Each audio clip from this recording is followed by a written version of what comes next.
I've been using the Creality Falcon2 40-watt LED laser for several months now.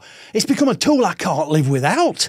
It's great for making accurate dials and scales and instrument panels. The compass ring degree scales on this microwave dish mount is a great example of what it can do.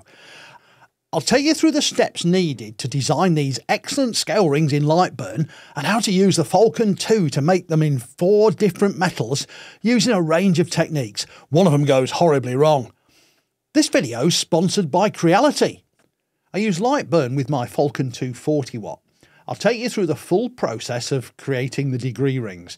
I chose a point at 150mm XPOS and 150mm YPOS in the centre of my circular pattern. Now, although the inner and outer circles I'm about to create don't exist in the final engraving pattern, they're used to create the initial proof of concept that I cut and engraved in plywood while I developed the design.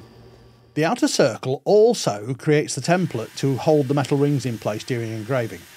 The metal rings are going to be 130mm outside diameter, so I set up the outside circle at that size, but with an initial offset curve to create the plywood ring at a finished 130mm size. I got best results with an offset of 0.15mm outwards and 0.1mm inwards. Later I'll change that to an inside offset, so the hole's now exactly 130mm diameter. With the rings defined, I needed to create radial ticks at 1 degree intervals around the circle, starting from the inside. I wanted longer ticks every 10 degrees and intermediate length ticks every 5 degrees. I also fancied having those ticks a bit bolder. I did the short ticks first, creating a line from the ring at the 0 degree position outwards by 5mm in the Y direction.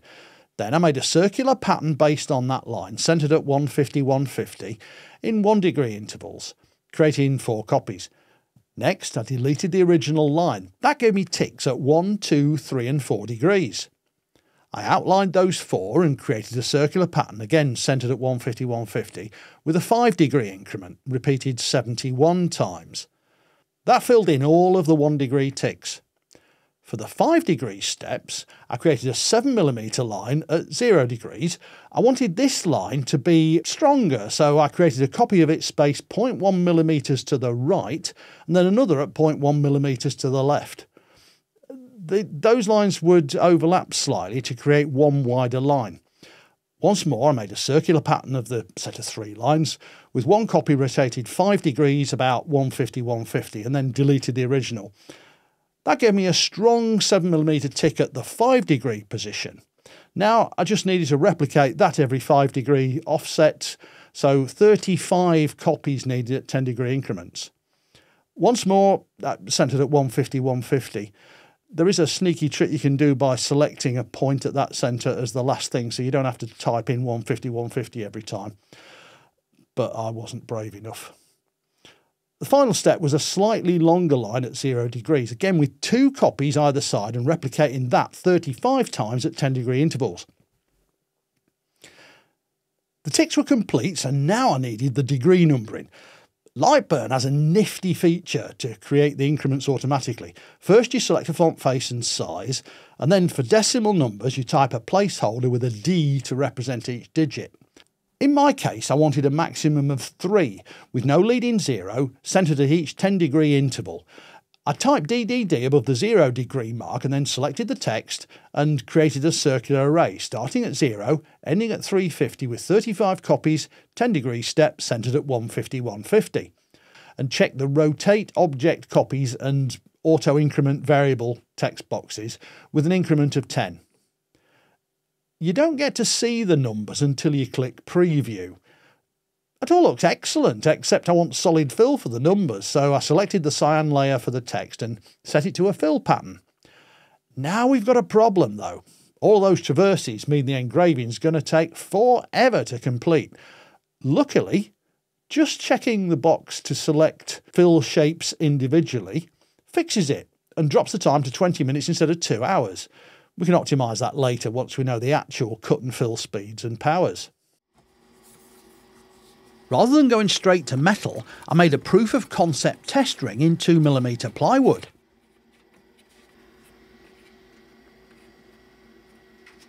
Those push pins are 3D printed in carbon fibre filled PLA. They're sized to be a firm fit in the Creality honeycomb with a round stem about 1.5mm and then a teardrop on top. This test uses a fairly light engraving and fill with a full cut at the ring edges. As our role model AVE would say, engage safety squints. I'm serious here, no risks please people. Use a cover and exclude humans and pets from the area when you're chucking photons around.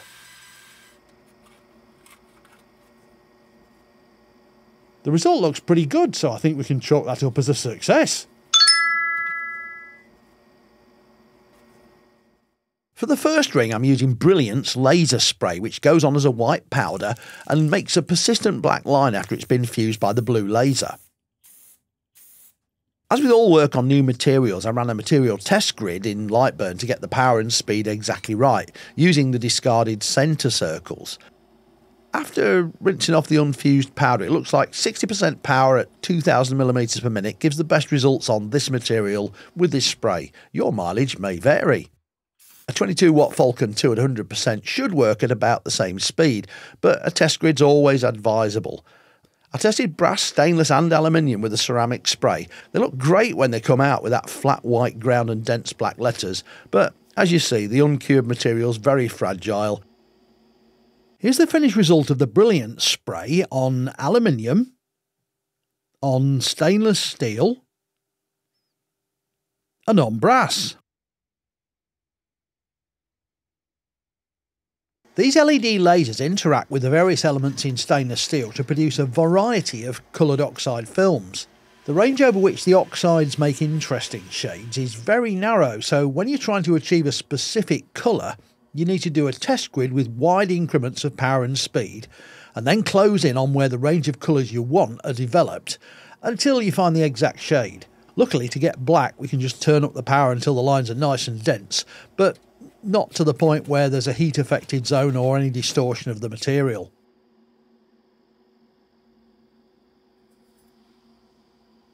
Anodized aluminium sheet has a layer of a few micrometers of aluminium oxide electrolysically deposited onto the bare metal in an acid solution. As the layer grows, it has tiny pores about 20 nanometers wide. If you immerse it in a strong dye, and then seal the material by boiling it in water, a chemical change causes the pores to block up. In this case, the dye's black. Now, when dyes are exposed to intense lasers, they can be bleached and leave behind an ivory white result. The numbers appear a bit fuzzy up close because I used a raster fill. It might be better to draw the outlines and then apply a fill, but the effect in real life is like anti-alias, and the digits actually look very crisp. I decided to try chemical etching, so I cleaned some brass rings in the ultrasonic bath, then wiped them with acetone and painted them with Dychem marking fluid. Dychem leaves a thin red varnish layer on the metal that can be ablated with the Falcon 2 blue laser. A bath of warm ferric chloride etches the exposed metal. I didn't really etch this one deeply enough, I only gave it 10 minutes in the etchant. I tried using Clockmaker's dial wax to fill the etched areas and then remove the excess with abrasive paper. It wasn't brilliant. The etch just wasn't deep enough, so I made some standoffs to support the rings face down and held above the bottom of the etch tank, and made a new plywood template and ran the laser at the same settings again and etched it for 30 minutes this time. That seemed to work much better, but either I got the etchant too warm or I left it in too long, so the masked part of the surface was damaged and pitted. I had to polish it hard and in the process remove too much metal. Polishing it with Brasso was even dafter. Ask me how I know that dial wax dissolves in Brasso. The Falcon 2 worked perfectly, my choice of etch resist was just terrible. Overall though, the results were excellent. The scales on metal were accurate to better than half a degree. I made another video about machining and testing the mount, I'll link to that at the end. I managed to get the cycle time with the ceramic spray down to less than 15 minutes, and I'm sure I could improve on that. This neat desktop laser's a joy to use. If I was getting a second one as a spare, I'd probably go for the 22 watt, but the speed and power of the Falcon 2 40 watt is a tremendous asset.